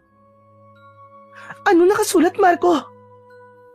Agad na pinulot ni Lyra ang libro. Binuklat niya ang mga pahina at hindi na binasa ang nasa harapan. Kung hindi ako nagkakamali, libro ito ng mga ritual. Nakasulat sa wikang Latin. Nakakita na ako ng ganito dati. At ang sabi ng lola ko, masama raw ang ganitong klaseng aklat. Mga alagad ng dilim daw ang nagmamay-ari nito. Hindi ako nakasagot kagad kay Lyra. Napaupo ako sa sahig. Sa isip ko, bumalik lahat ang mga alaala ko sa tatay ko. Yung mga gabi na nakikita ko siyang nagsasalita ng mag-isa. Yung umiiyak siya sa may beranda at yung mga panahon na paulit-ulit niyang sinasabing may malaki siyang pagkakasala. Parang napagdugtong-dugtong ko ang lahat. Pero hindi ko muna sinabi yon kay Lira. Ayokong maguluhan siya. Ayokong matakot siya sa akin. Inagaw ko ang libro sa kanya at itinapon ko yon sa isang sulok. Tama ka. Aklat nga yan ng mga ritual. Mga masasamang ritual. Kaya wag mo nang pulutin. Lalong nagiging magulo na, Marco. Umalis na tayo dito. Hindi, Lira. Hindi ako pwedeng umalis dito. Hindi ako magiging katulad ng tatay ko. Basta. Kailangan nating iligtas ang baryong to. Yan ang misyon natin, Lira. At kailangan natin tapusin to. Kahit kamatayan pa ang maging kapalit. Nang palabas na kami ng kubo, ay biglang lumitaw sa di kalayuan ang isang nilalang na nakasuot ng pangsundalo. Inilawan ko siya ng dala kong flashlight at nagulat ako sa aking nakita. Sergeant Ortega? Mabilis kaming lumabas ni Lira sa kubo. Muli sana kaming tatakbo pero humarang siya sa daraanan namin. Doon ko nakita ng malapitan ng itsura niya. Maputla na ang kanyang balat. Namumula ang kanyang mga mata at bawat paghinga niya ay may lumalabas na singaw ng usok. Mabaho din ang kanyang amoy. Ramirez! At sa isang iglap, bigla siyang tumalon palapit sa amin. Mabilis, parang kidlat. Itinaas ko kagad ang aking baril at pinaputukan siya ng 3 beses. Tumama lahat, pero imbis na matumba, ngumiti lang siya. Hindi niya ininda ang sugat. Hindi mo ako mapapatay, Ramirez. Bagkus ay gagawin kitang katulad ko. Agad siyang tumalon papunta sa akin. Natumba ako habang siya naman ay nakadagan sa akin. Lira! Sinigawan ko ang asawa ko. Natulala kasi siya dahil sa pagkabigla. Nang tila magising siya, agad siyang nagpaputok. Ngunit hindi yun ininda ng halimaw na yun. Bagkus ay itinaas nito ang kanyang mga kamay na may matutulis na mga kuko. Nanlaban ako. Ginamit ko ang aking lahat ng lakas para makatakas sa kanya. Pero mahirap. Sobrang lakas niya. Walang nagawa ang mga suntok at sipa ko hanggang sa bigla niyang isinaksak ang kanyang mga kuko sa aking balikat. Huwag ka nang lumaban. Pumayag ka na. Masarap ang maging kagaya ko, Ramirez. Makapangyarihan. Ayaw mo ba nun? Ayoko. Tama na, Ortega. Tama na! Tama na! Ilang saglit pa ay itinigil niya ang pag-atake sa akin. Pero bumuelo lang pala siya. Muli niyang itinutok ang kanyang mga kuko. Itinapat niya yon sa aking dibdib. Napapikit ako. Handa na akong mamatay ng mga oras na yon. Pero walang kuko na bumaon sa akin. Pagdilat ko ay nasa tabi ko na ang aswang. Namimilipit ito sa sakit. Nakita ko sa tabi niya si Lira. May hawak itong mahaba at matulis na kawayan. Bumangon ka na dyan, mahal ko! Bilisan mo! Agad akong bumangon at mabilis kong kinuha ang aking baril. Pero hindi pa man nagtatagal ay muling kumilos si Ortega at nagbabalak na bumangon. Lira, tara na! Sa mga oras na yon, wala na akong ibang nasa isip kundi ang lumayo kay Ortega. Tumakbo ulit kami. Walang direksyon. Hindi namin alam kung saan kami mapapadpad. Hawak ko ang kamay ni Lira habang patuloy kaming tumatakbo sa putikang daan. Pilit na nilalabanan ang sakit, kaba at pagod. Sa likod namin, nakasunod si Ortega. Marco! Saan tayo pupunta? Tuloy lang. Baka sakali makalayo tayo dito. O di kaya ay makapunta tayo sa kalsada. Kailangan nating humingi ng tulong. Samantala, habang patuloy kami sa pagtakbo, may napansin ako. Ang lupang tinatapakan namin ay parang gumagalaw. Para bang may gumagapang sa ilalim nito. Bigla kaming natigilan at nakita namin. Umahon mula roon ang isang kamay na kulay abo at may mahahabang mga kuko. Lira! Hinila ko ang aking asawa. Iniwas ko siya sa lupa kung saan may lumabas na isang katawan. Halos wala na itong balat at may mga nakapulupot na ugat sa kanyang leeg. Isa pang kakaibang aswang. Diyos ko! Anong klaseng nilalang yan, Marco? Hindi ko alam. Agad naming inihanda ang aming mga baril. Lumapit ito sa amin. Mabagal, pero sigurado. Sa bawat takbang, may naririnig akong tunog ng mga butong naglalagutukan. Iniangat ko ang aking baril. Pero alam kong walang saysay ang bala. Kaya kinuha ko ang patalim na nasa tagiliran ko. Paglapit ng nilalang, sinaksak ko ito sa dibdib. Walang dugo. Sa halip, usok ang lumabas. Napasigaw ito at sa gitna ng sigaw ay narinig ko ang mahinang boses ng mga tao. Humihingi sila ng tulong. Dahan-dahan kong itinutok ang flashlight sa lupa. Doon, unti-unti kong nakita na may mga katawan na nakabaon. Itinaas nila ang kanilang mga kamay. Gusto nilang ilabas ko sila. Gusto nilang tulungan ko sila. Nakita ko ang mga suot nila. Nakauniforme sila ng pangsundalo. Napaluhod ako, hindi dahil sa takot, kundi sa bigat ng mga tinig na yon.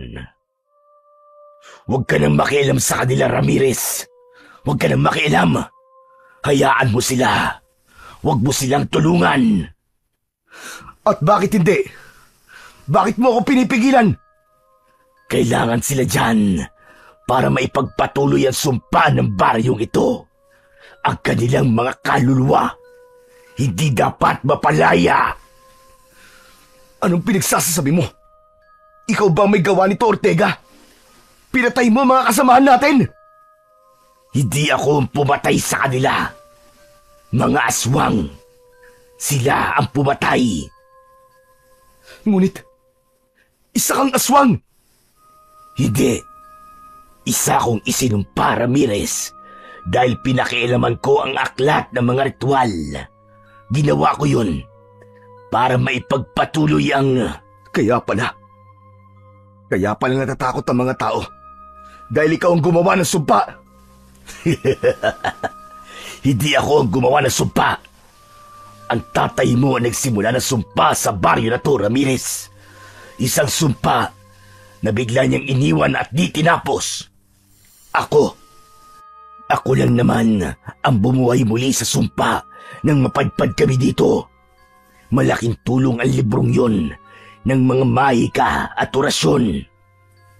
Binuhay mo ang sumpa? Mahigit 3 dekada nang nasa ilalim ng sumpa ang baryo na to. Sinimulan ito ng tatay mo, kasama ang 10 mangkukulam. Tumigil sandali si Ortega sa pagsasalita. Napansin kong sumilip ang liwanag ng buwan sa pagitan ng mga puno. At nang masinagan si Ortega, huminga ito ng malalim. Para bang ninanamnam niya ang liwanag na yon. Nakita ko siyang ngumisi. Samantala, habang nananahimik siya, sinenyasan ko si Lira. Napansin ko na kasi na nasa likod lang pala kami ng simbahan sa bungad ng baryo. Itinuro ko yun sa kanya. Agad kaming tumakbo patungo doon. Hangad namin na makalabas na ng baryo. Wala na kaming pakialam sa mga gamit namin.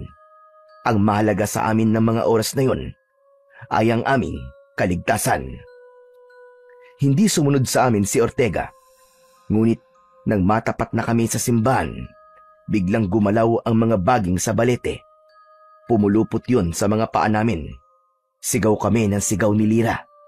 Dinala kami ng mga baging na yon sa loob ng gumuhong simbahan. Agad na napansin ko ang harap ng altar nito kung saan naroon ang isang malaking itim na krus. Nakabaligtad ito at sa mismong katawan nito ay may mga nakasulat na pangalan. Nakita kong nakasulat doon ang aking apelido. Biglang parang lumabo ang paningin ko. Napahawak ako sa ulo ko habang mabilis na nabubuo sa isip ko ang katotohanan na may kinalaman nga talaga ang tatay ko sa sumpa ng baryo. Nanginig ang mga kamay ko. Marco, anong meron? Ayos ka lang ba? Hindi ko siya sinagot. Bagkus ay nakatitig pa din ako sa krus. Maya-maya pa ay biglang lumindol. Tapos ay may nakita kaming itim na usok na lumabas mula roon.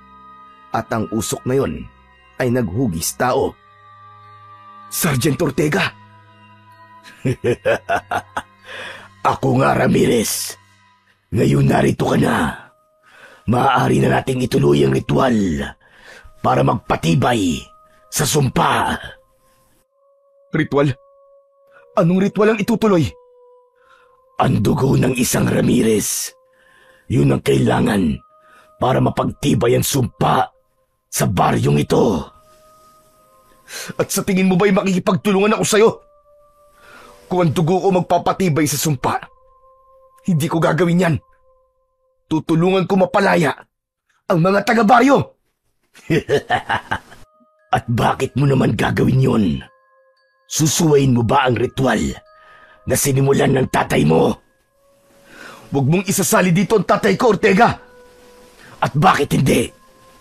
Siya ang nagpasimuno nito. Siyang nakipag-usap sa mga magkukulam para ikulong ang mga taga-baryo. Biglang natigilan si Ortega nang marinig ang isang malakas na putok ng baril. Pinaputukan siya ni Lira sa dibdib. Huwag na kayong magsayang ng bala. Hindi ako namamatay sa baril. Wala akong kamatayan. Makinig ka sa akin, Ramirez. Tapusin mo na ang ritual. Tapusin mo na! Biglang nandilim ang lahat. At sa sandaling yon, parang hinigop kami ng lupa. Nahulog kami sa kailaliman ng simbahan. Meron itong lagusan o tunnel na puno ng mga kalansay. May mga narinig ulit kaming mga boses. Humihingi sila ng tulong sa akin. Dahan-dahan kaming naglakad sa tunnel na yon. Hanggang sa may nakita kaming isang butas na pabilog na may parang apoy sa gitna. Sa ibabaw nito ay may nakatirik na sibat na gawa sa sanga ng balete. Ang dulo nito ay kulay itim. Parang mantsa ng dugo o ng langis. Kumikislap ito sa liwanag ng apoy. Ang dugo mo, Marco. Ang huling patak na inihintay dito. Pumasok ka sa loob ng hukay na yan. Wala kang dapat na ikatakot dahil mababaw lang naman yan. Natulala ako ng ilang segundo. Pakiramdam ko ng mga oras na yon ay nawalan ako bigla ng kakayahang mag-isip ng kung ano ang mali o tamang gawin.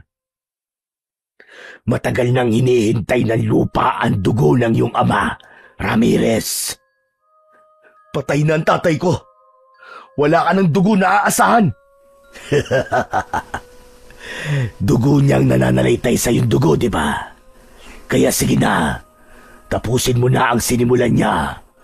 Ang dugo niya ang kailangang maging alpha at omega. Ang simula at ang wakas. Hindi. Hindi ako papayag. Hindi ako makikinig sa'yo, Ortega. Sabi ko na nga, be. Matigas ang ulo mo. Kaya kailangan talaga na gawin kitang kauri ko para mabilis kang sumunod. At hindi mo yung magagawa. At hindi ko rin gagawin ang gusto mo. Hindi mo ako alipin. Talaga? Bakit hindi mo ba nararamdaman na kusa ng kumikilos ang iyong itim na dugo?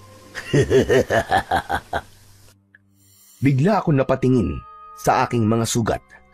Tumutulo ang dugo mula roon. May ilang patak na tumulo na sa lupa. Napansin kong kulay itim ang dugo. Maya-maya pa ay may narinig akong mga sumisigaw. Naroon muli ang mga kamay na nakabaon sa lupa. Sumisigaw sila. Humihingi ng tulong na mapalaya. Isinisigaw nila. Ayaw nila ng itim na dugo. Nalilito na ako. Hindi ko na alam ang gagawin ko. Huwag ka nang magdalawang isip, Ramirez. Nakatakda nang mangyari ito. Kailangan mong tapusin ang misyong iniwan ng tatay mo. Kaya sige na, umanib ka na sa akin. Diligan mo ng itim na dugo ang lupa. Manahimik ka! Tulad mo rin ako noon, Marco. Ayoko naman talagang gawin to, pero kailangan. Makinig ka sa akin. Magtiwala ka sa ginawa ng tatay mo. Maniwala ka sa kanya. Sabi nga nila, ang pagsunod sa magulang ay daan sa kaligtasan. Hindi mo man maintindihan ngayon ang mga desisyon niya. Ngunit darating ang araw na malalaman mong ginawa niya yun para iligtas ang mas nakararami. Ako ang magiging gabay mo, Marco. Tutulungan kita. Hindi ko kailangan ng gabay mo, demonyo ka! Pagkasabi ko nun, ay mabilis akong kumilos. Lumipat ako sa mababaw na hukay na yun at mabilis na kinuha ang sibat. Laking pagtataka ko na kahit nasa ibabaw ito ng apoy, ay hindi man lang ako napaso. Nang makuha ko yun, ay naramdaman namin ang mahinang pagyanig ng lupa. Sa paligid ay gumalaw ang mga kalansay. Napaatras si Ortega at napasigaw. Anong ginawa mo? Anong ginagawa mo, Ramirez? Pero hindi na ako nagpatinag. Ramdam kong ito na ang tamang oras. Kung dugo ko kailangan ng lupa, ibibigay ko. Pero hindi para sa inyo! Itinusok ko ang dulo ng sibat na yon sa aking palad. Napasinghap ako habang nakikita ang dumaloy na dugo mula sa aking sugat. Hindi yun itim, kundi matingkad na pula. Hindi pa nakakarating doon ang kamandag ng mga kuko ni Ortega. Nang mapatakan na ng aking dugo ang lupa, may mga narinig kaming tinig. Nagpapasalamat sila sa kanilang paglaya. Nanginig si Ortega, galit na galit. Nagkakamali ka, Marco. Hindi mo dapat nilinis ang lupa. Hindi mo dapat inalis ang sumpa. Hindi mo alam ang ginawa mo. Hindi mo alam ang ginawa mo, Ramirez! Mabilis siyang sumugod. Muli niyang itinutok sa akin ang matatalas niyang kuko. Ngunit bago pa niya maibaon sa akin yon, ay sinalubong ko na ng sibat ang kanyang pag-atake. Nagtagpo kami sa gitna. May kakaibang liwanag na sumirit sa pagitan namin at doon nagsimula ang tunay na wakas ng sumpa. Unti-unting nanghina si Ortega habang hawak sa kanyang dibdib ang nakabaong sibat. Tuluyan siyang nalugmok sa lupa at maya-maya pa ay tuluyang nalusaw hanggang sa naging abo. Ilang sandali pa ay may isang malakas na liwanag ang tila sumabog sa loob ng lagusang yun. Napapikit ako at sa muling pagmulat ng aking mga mata, wala na kami sa loob ng simbahan. Nasa labas na kaming dalawa ni Lira. Lira, tapos na. Tumango siya, umiiyak pero nakangiti. Tama ka, Marco. Tapos na nga. Magkahawak kamay kaming naglakad pabalik sa aming baraks. Masaya ako. Masayang wala na si Ortega. Wala nang katatakutan ang mga taga-baryo. Mabubuhay na sila ng normal. Samantala, nang makabalik kami sa baraks, inayos ko ang pintuang nasira. At matapos maglinis ng katawan, pareho kaming bagsak sa higaan ni Lira. Makalipas ang ilang oras, nagising kaming parehas nang marinig namin na may kumakatok sa pintuan. Maingay sa labas at napansin kong maliwanag din dahil bahagya ng sumilip ang liwanag ng araw sa siwang ng bintana at pintuan. Tumayo ako at sumilip sa bintana. Nakita kong madaming tao sa harap ng tinutuluyan namin. Lira, may mga tao sa labas. Talaga? Baka alam na nilang wala ng sumpa, Marco, kaya nandiyan na sila. Baka gusto nilang magpasalamat sa atin. Tara, labas tayo. Teka lang. Para kasing may mali. May masama akong kutob. Ano na naman ba yun, Marco? Wala ka nang dapat na ipag-alala. Wala na ang halimaw na si Ortega. Wala na tayong dapat katakutan. Tapos na, di ba? Basta dito muna tayo. Kailangan ko makasiguro na ligtas na nga tayo. Kinakabahan kasi ako eh. Alam ko na kung ano yan. Na-e-excite ka siguro. Hindi ko alam. Natigilan kami ni Lira nang muling may kumatok at mula sa labas ay narinig namin ang boses ni Mayor Lucio. Tao po! Gising na ba kayo? Sabi ko na eh. Halika na. Si Mayor yung nasa labas. Binuksan ni Lira ang pinto at agad na sinalubong ng kamay si Mayor Lucio. Mabuti naman at pinagbuksan nyo na kami. Alam nyo, naparito kami para magpasalamat sa inyo. Naalis nyo na ang sumpa ng baryo namin. Gusto namin magdaos ng pista upang maparangalan kayo sa inyong naging kabayanihan. Matanong ko lang po kayo, Mayor. Paano po ninyo nalaman na wala na pong sumpa ang baryo? Ilang segundong natahimik ang alkalde. Tila nag-isip ng kanyang sagot. Kaya naman, mas lalo kong nagduda sa kilos ng alkalde. May nakapagsabi lang sa akin, Sergeant Ramirez. Ang sabi ay napatay niyo na raw ang mga aswang sa gubat. Masaya kami na wala nang sasalakay sa amin mamayang gabi. Masaya na kami na tapos na ang bangungot namin. Salamat. Maraming salamat talaga sa inyo, mga kaibigan. Napatingin ako sa paligid at sa mga taong nakapaligid sa amin.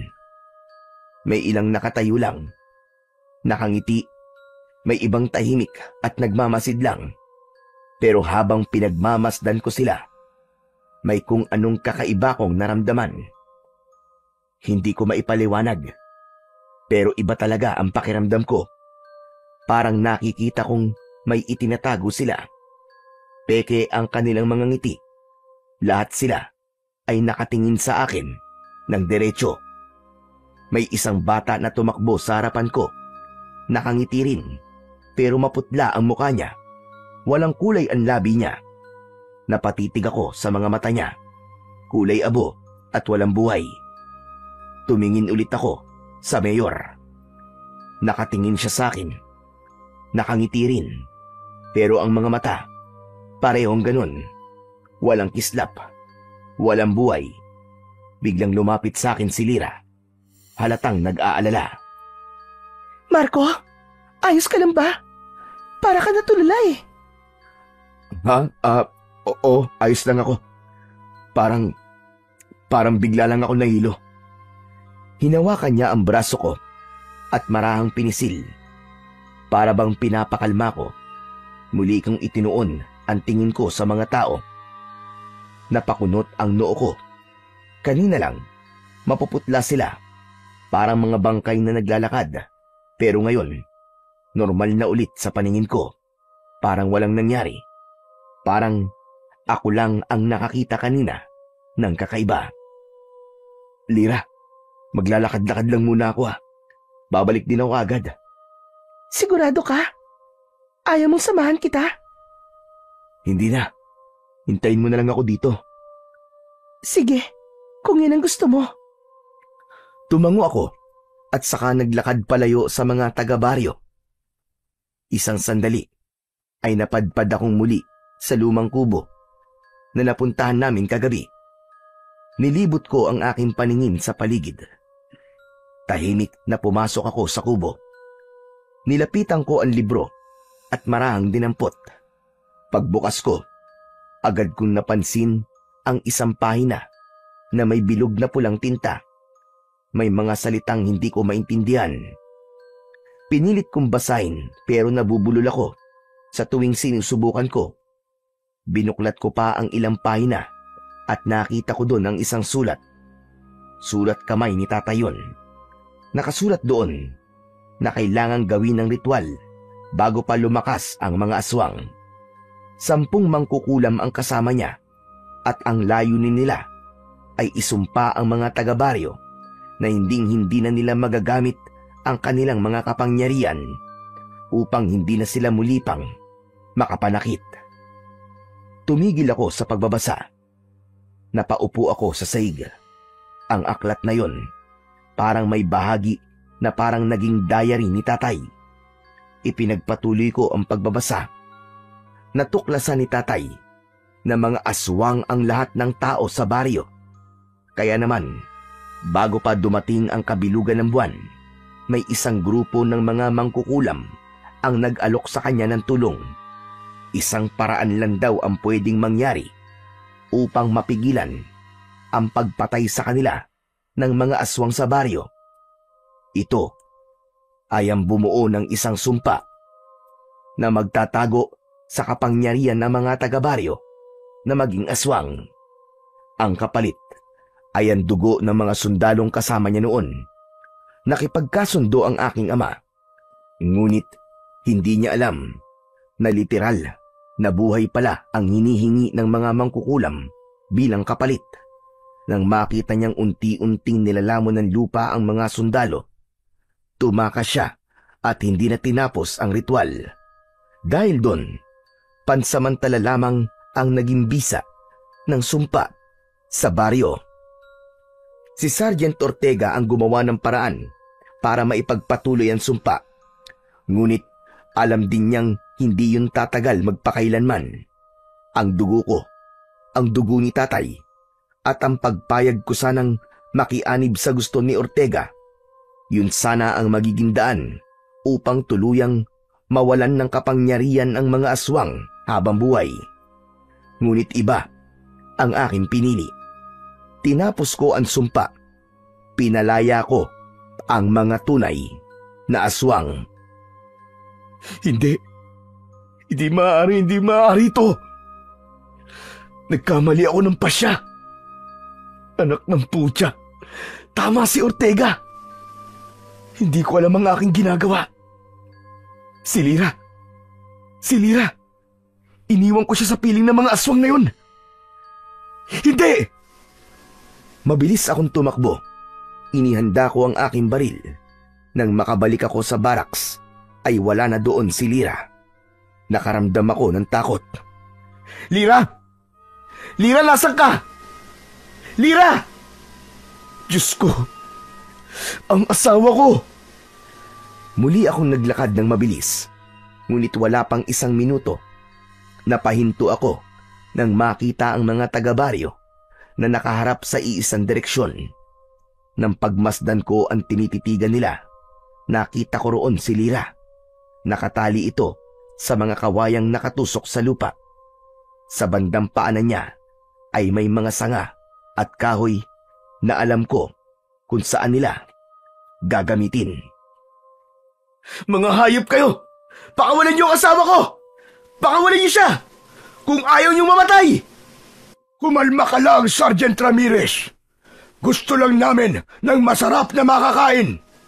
Matagal-tagal na rin nung huli kaming nakakain ng karne ng tao. Pagsisisihan mo, Mayor, ang ginawa mo sa asawa ko. Saktan mo lang siya at sisiguraduhin ko sa iyong mabubutas ang ulo mo. Ano ka? Akala mo ay takot kami sa'yo? Wala kang utak, Ramirez. Mahina ka. Parehas lang kayo ng tatay mo. Huwag mo lapastanganin ang pangalan ng tatay ko, demonyo ka! At bakit hindi? Iho, makinig ka. Huwag mo na kaming pigilan. Iregalo mo na sa amin ang babaeng ito. Bibigyan kita ng pagkakataong tumakas. Parang yung tatay mo. Iniwan ang mga kapwa niya sundalo para sa sarili niyang kaligtasan. Pero kung lalaban ka, sinisigurado ko sa iyo na masasaktan ka. Natahimik ako. Wala akong ibang magawa ng oras na yon, kundi ang titigan ang matanda. Nagsisisi ako. Naloko ako. Hinayaan kong bumalik ang dilim sa baryong ito. Naunawaan ko na hindi lahat ng sumpa ay masama. Tama ang tatay ko. Tama si Ortega. Sandali! Nagbago na pala ang isip ko. Mga kasama, hulihin at patayin din ang taong yan! Nanlaki ang mga mata ko. Nandahan-dahang biglang nagbago ang anyo ng mga tao.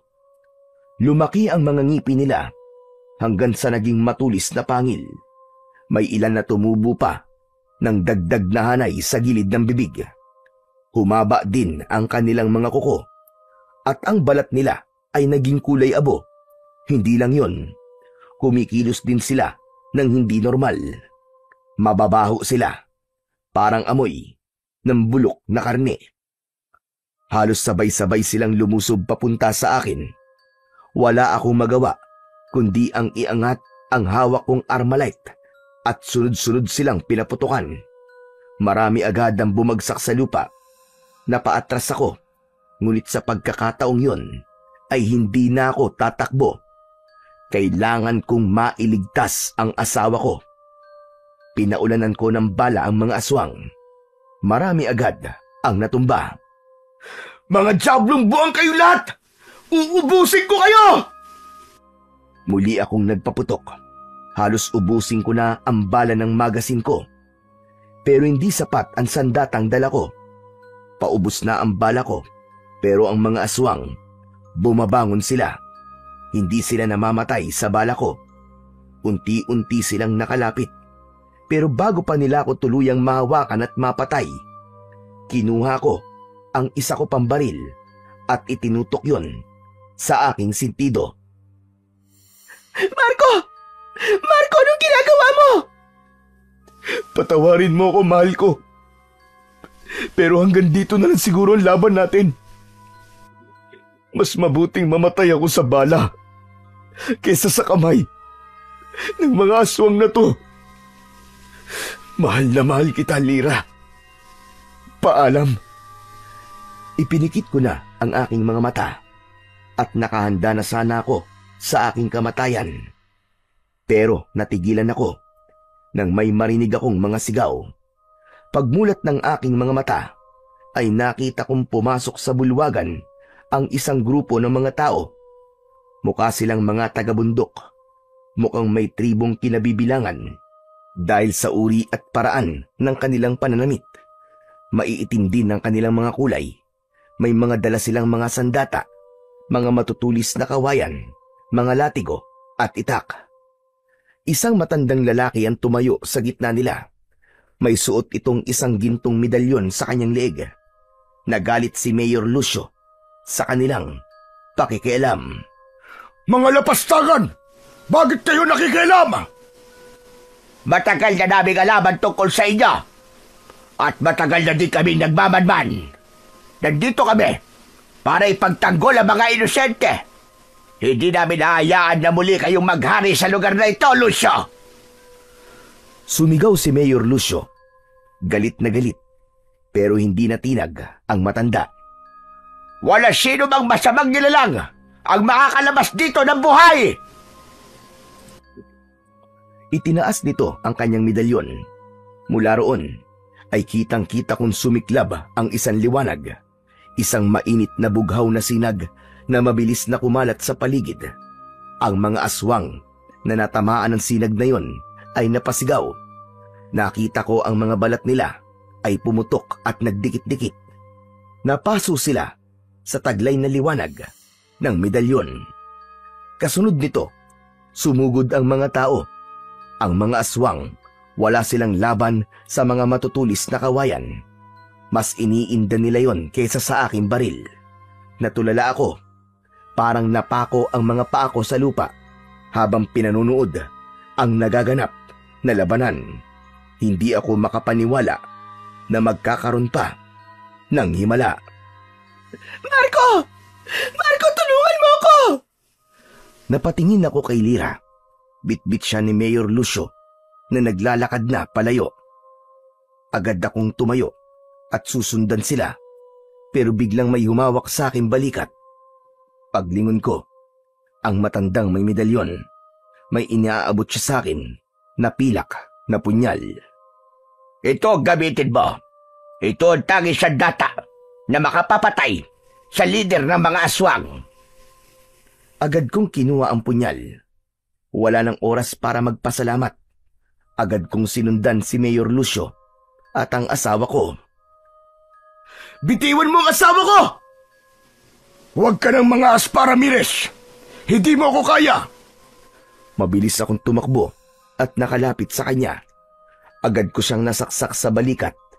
Ininda niya yon at nabitiwan niya si Lyra. Agad kong hinila ang asawa ko palayo sa pinuno ng mga aswang. Okay ka lang ba, Lyra? Tumango siya at niyakap ako. Duguan ang balikat ni Lucio, pero nanatili itong nakatayo. Humarap ito sa amin. Nanlaki ang mga mata ko nang makita ko na naghilom ang sugat niya. Napaatras ako dahil sa gulat. Hindi mo ako basta-basta mapapatay, Ramirez!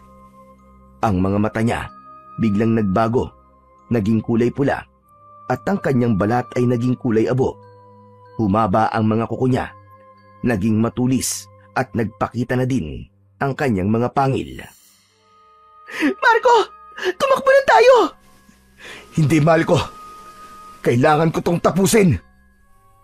Inianda ko ang aking sarili. Hinawakan ko ng maigpit ang punyal na ibinigay sa akin ng matanda kanina. Sumugod si Lucio. Mabilis, parang kidlat. Iwinasiwas niya ang matatalim niyang mga kuko. Pero naiwasan ko yon. Agad ko siyang sinaksak sa tagiliran, pero humarang ang kanyang braso. Tumama ang punyal. Bigla siyang napasigaw.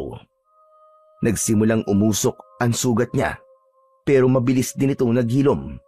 Lalo akong nagalit nang makita yon.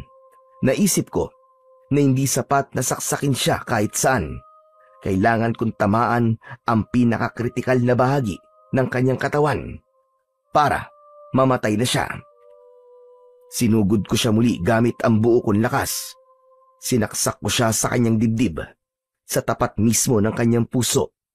Kumislap ang matinding liwanag at kasabay nun ay ang malakas na sigaw ni Lucio. Ang katawan niya ay nanginig.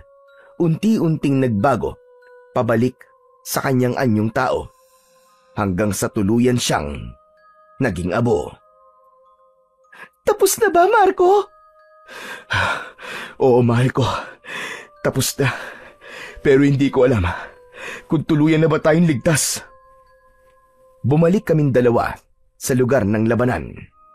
At doon ay nakita naming nagapina ng mga taga-tribo ang halos lahat ng mga aswang. Amoy dugo at asupre ang lugar, pero ramdam ko ang ginhawa sa paligid. Unti-unti nang bumaba ang tensyon. Ang ibang mga katribo nila ay nagsiga ng mga kahoy. Sinimulan na nilang sunugin ang mga bangkay na hindi naging abo.